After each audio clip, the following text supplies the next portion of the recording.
Okay, y'all, so it's hot as sin here today. I had to pull my hair up. Right now we're gonna get ready to get some yarn and warp up this puppy. I'm gonna show you where I gotta clamp it down, clamp this guy down in the back, and then we'll get warping. We'll get warping.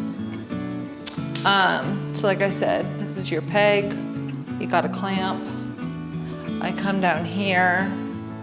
I try to get this as centered as possible because right now your biggest concern is tension and making sure everything's even. And you want to clamp it down as hard or as tight as you can because this will move on you. The more yarn that you get, the more yarn you put on it, the more tension it's under. The more tension it's under, the more it's gonna move. The more it moves, the more messed up your tension is going to be.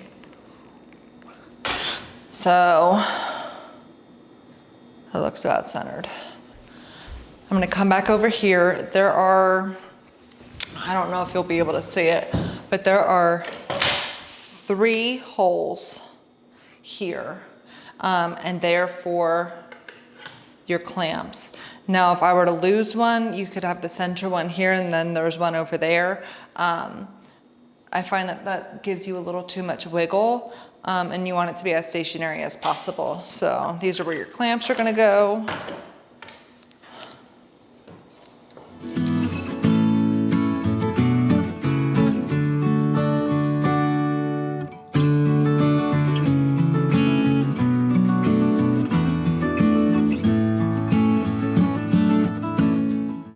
So that's done here. So now we're like, we ready? I wanna show you a quick something. You may see that on mine, I got yarn here. So what I did, you want your project to be as centered as possible on your heddle, on this bad boy. So that way as you're beating it forward, it doesn't get cockeyed. So you want it to be as in the middle as possible. So what I ended up doing was counting from the ends in, so that way they're centered. So this is the same distance from the end as this bad boy over here. So like I have my 30-inch shawl, 30-inch shawl. I have my 18. I have my 12, and then I have 2 little dots for where depending on the pattern, when I'm changing colors, if I want them to be even, you want to count it out. So it's the same thing. You want it to be as even as humanly possible. So that's why this is like this. And Lord knows I have plenty of yarn laying around. So I just took some and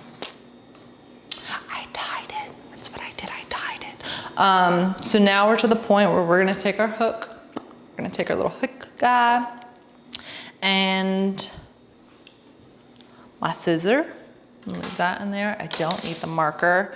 But when I said before that like I use a yarn bowl, this is why. So I normally take a chair and I tuck the chair in so that way this has something to sit on, right? And I put it there. And this is where things get a little cray-cray, right? So it gets a little cray-cray. I'm doing a 12-inch scarf. So I'm going in and I'm starting in the second gray one in, right? So I'm gonna shove that bad boy right back. I'm taking my yarn.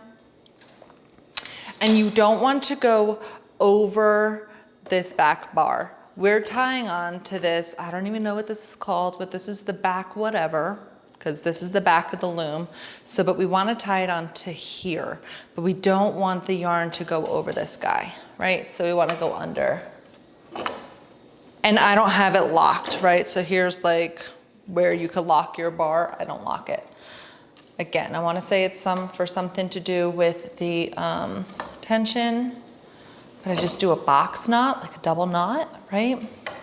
line it up as close as possible to where this guy is. And this is the fun part. I could get up my hook. So my fat end of the hook, I'm gonna come right in here. I go through the big slits. We'll do the little slits when we get it to the table. Right now, we're just warping it on. So I grab and I walk it down to the peg. So the thing about the peg, whichever way you wind on your yarn, you want to continue to do it the same way. So I go from like the outside in, the outside in. So we're gonna continue with that. When you come back, you'll continue to alternate between going over the back bar and going under the back bar. So this one's going over and you go to the next one over. That's something that you really want to keep an eye on, is making sure that you don't skip one of these slits. So now we went under.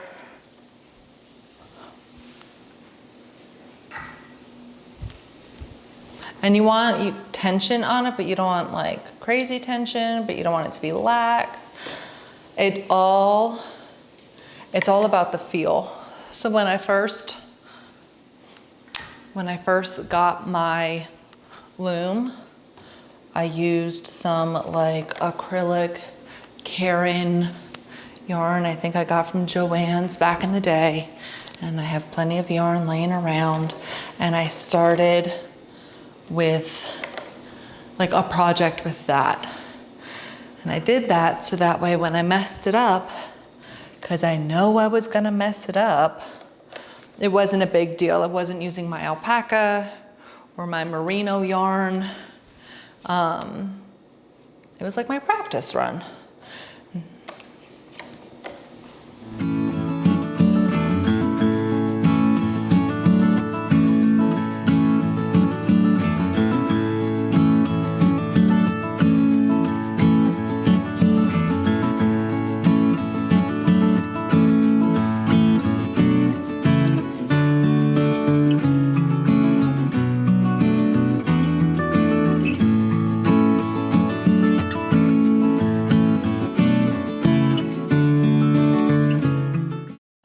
One. So this scarf is, I think the warp is like 51 of these little slits. So I'm using 3 colors. I want them to all be even. So each block is going to be 17. So I counted it out. So I'm done. I'm changing colors. I cut and left a tail, and now I am just going to tie it on to my back. And then boom, there we go. Here's our first color. And you could feel like when you're touching, if you have any tension issues. We don't with this one, or nothing too bad, nothing that you can't fix as we're tying it on. And we'll show you that in a bit. Let's go on to our next color. So same thing, you put it in the bowl, you bring it up. Now you don't want to go over, you want to go under. So we're going to go under. Boogers.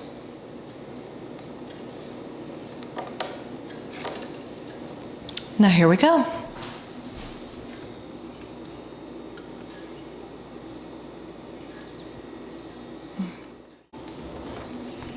Okay, so now we're starting on the second color, right?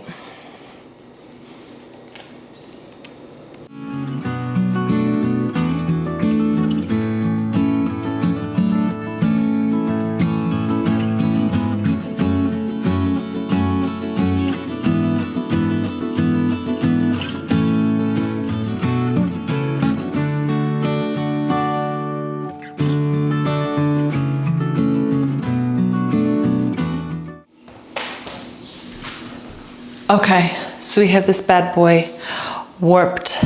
Okay, so warp and weft Warp is the long part and weft is what you're gonna shuttle through. Just a little tidbit of information. What I'm gonna do now is I'm gonna take a scrap piece of yarn and I'm gonna come up over here and I'm going to tie a very tight bow. And that'll also help with the tension. So there's 2 ways to where you can like wind this puppy on. You could have somebody hold it, right? Because this is where it gets scary. So we have to cut this. And I know with me, you know, merino or alpaca yarn is a little on the pricey side. So to have to cut it, there's like no going back once it's cut, right? So it's easier when you have somebody to hold the tension as you're winding it on, but then you're relying on needing somebody to be here whenever you want to start a project. So the first couple of projects I did have my husband or we had family friends over to where they would hold it for me while I warped it on. I think I'm going to show you how I do it by myself. I could do another video at a later date, like the next project, where I have my husband hold it for me as I warp it on. But let's be real, we don't always have people around when you want to start a project. So I use my bigger scissors opposed to my itty bitty little scissors when I go to cut that, but that's just because it's easier. This is where these little cardboard sticks come in. So as I go and wind this onto the warp or onto the loom, I do like every time I go around, I put one of these up underneath it, and that just, again, it just helps. It helps keep the tension even. So I have one that broke, and this is usually one that I keep to the side, and I use this at a later time. So I have my 9 here, right? They're long to fit the loom, and I usually hang them up here, right? Get these guys out of the way. And again, this is the scary part because I have to cut it. I have to cut it. So you have your loop that goes around this bad boy, right?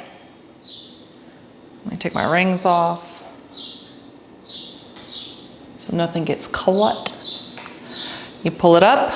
Now I have all of this tension, but I need to cut it. So I try to eyeball what middle is, and I don't know if you could see this. I take it and I cut it. Scary. That was the most intimidating part, which is why whenever I start a new project, a new pattern, a new fiber art, like when I started weaving, the first thing I did was take some cheap yarn, and my first project was with cheap yarn. So I figured out my tension and all that jazz.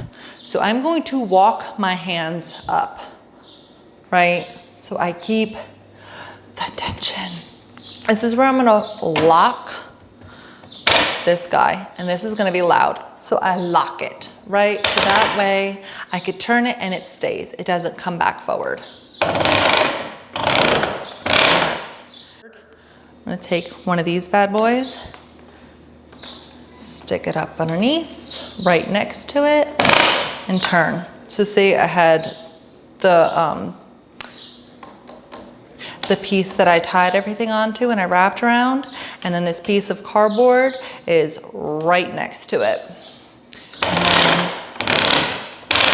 And one more go around, right? So here's that guy. Take your other piece, feed it up under. It is difficult doing it by yourself. I think the first project that I did where I had nobody to help me with this, I messed up the tension. I mean, I made it work, but I still messed up the tension. Ooh, I think I need to tighten up that screw.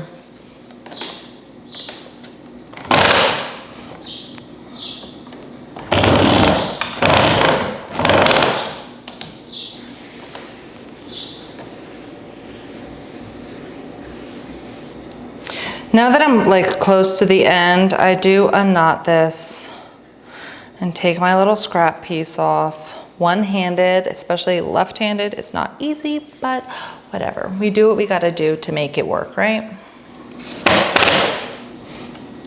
Okay.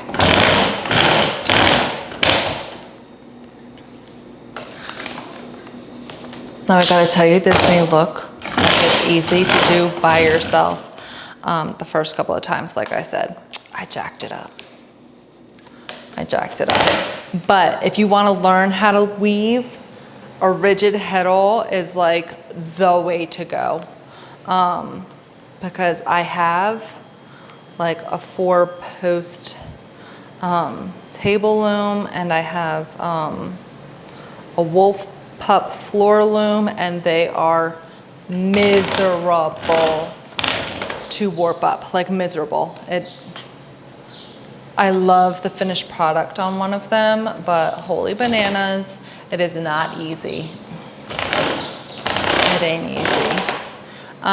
So right now, like this is our front guy. Okay, so from this point, we're going to like stop, right?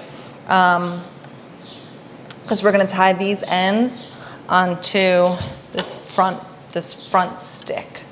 Again, I don't know what it's called, but you wanna leave enough of a tail to where you can easily and comfortably tie a knot around this bad boy. Because sometimes I've gone too short, and then it's a pain in the tuchus. So right now we leave it. We're done with it needing to be clamped down. Now we're gonna head over to the table to where I can sit, because my back is screaming, where there's a breeze because I'm melting.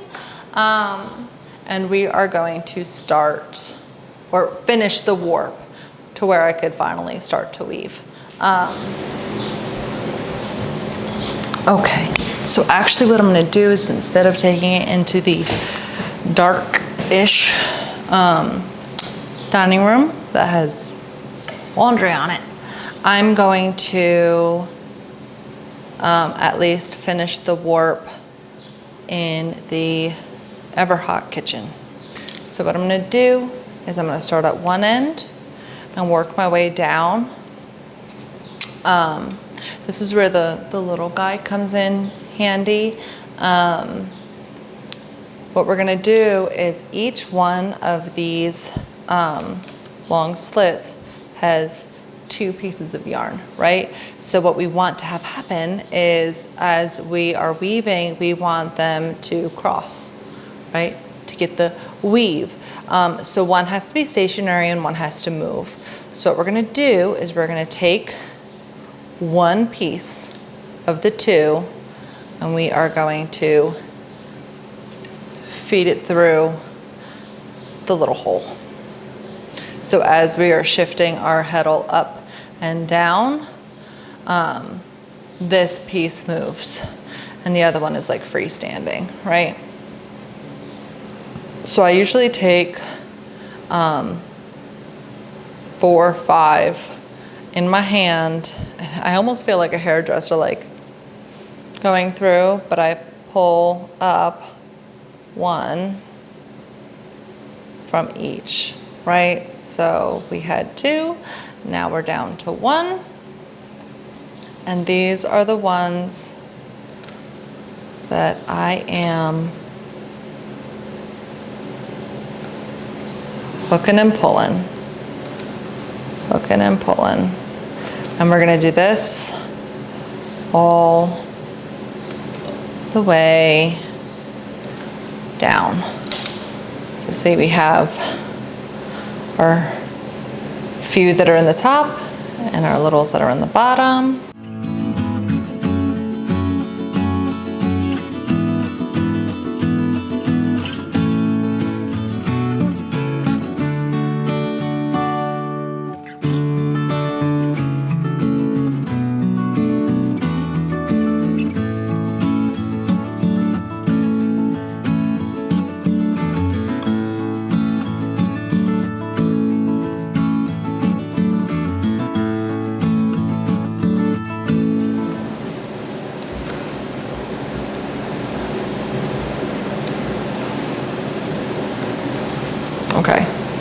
all done, right?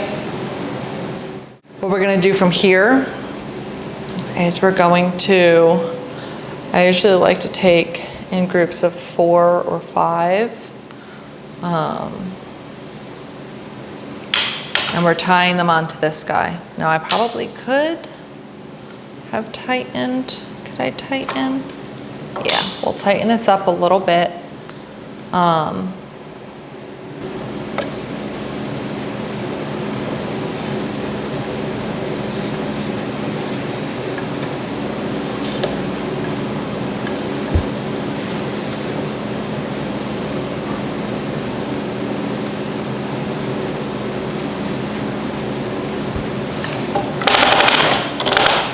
Just a couple more.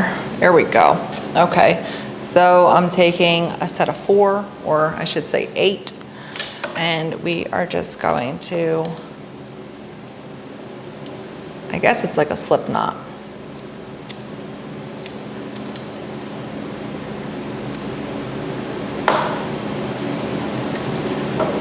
See, I made like a little slip knot out of that. I do that because usually this will be less, this will have less tension on it by the time I'm done. Like the more tension that's on this, for some reason I usually have to come back and redo a few of them.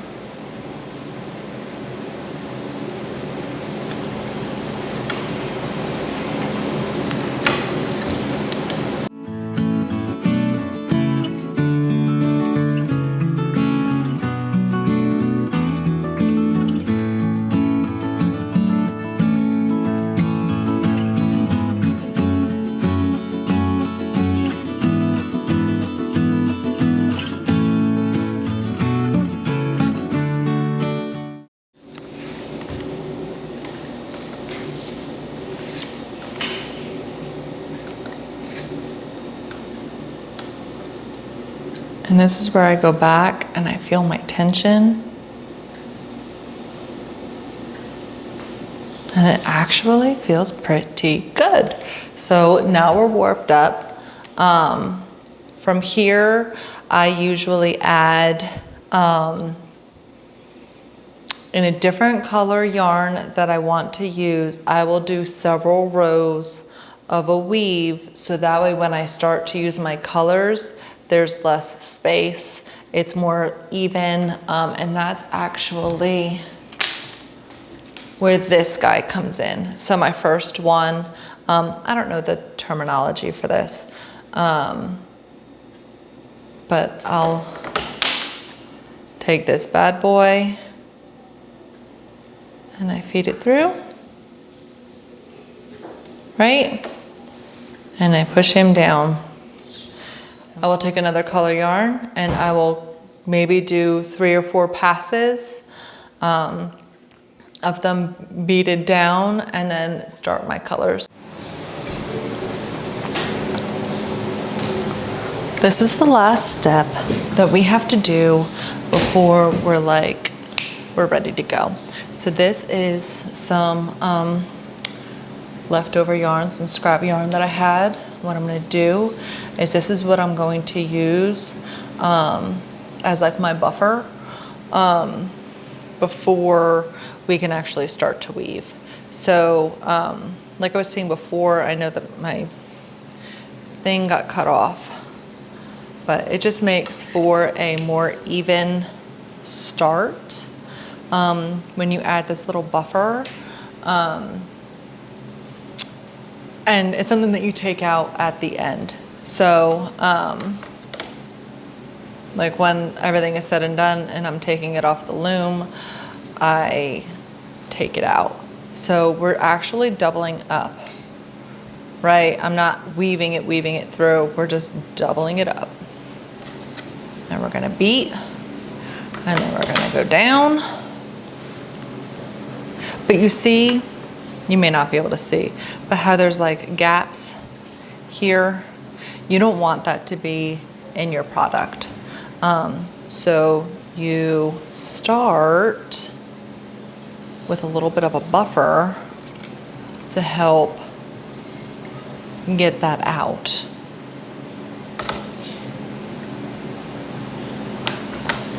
I see there's less of a space. So you just do this 3 or 4 times. Oh,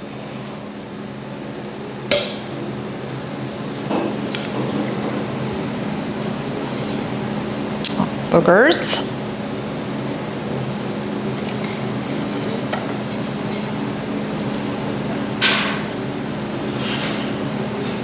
And like leave enough space on either side. You don't want it to be too, we'll do one more. Because I like starting my project from the right to the left, so I always end this on a down. And there's hardly any space in between at this point. So see? No space, not, or at least not a huge space in between. And now we are ready to weave. So y'all, thank you so much for watching. If you have any questions, if you need me to go over anything in more detail, I'll gladly do that. Like I said, I will post the video at some point in time about like a 2-man warping where somebody's actually holding you for tension, because it is easier. And if you don't like know what it is I'm saying, then I would be like, I have no idea what you're talking about, woman. So I will do that. And I will post a video of my progress and then the finished product.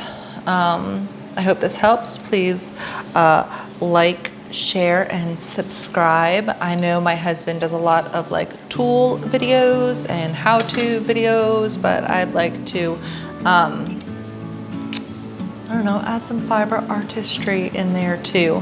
When I first started weaving, there wasn't a whole lot out there to watch, to learn, to educate.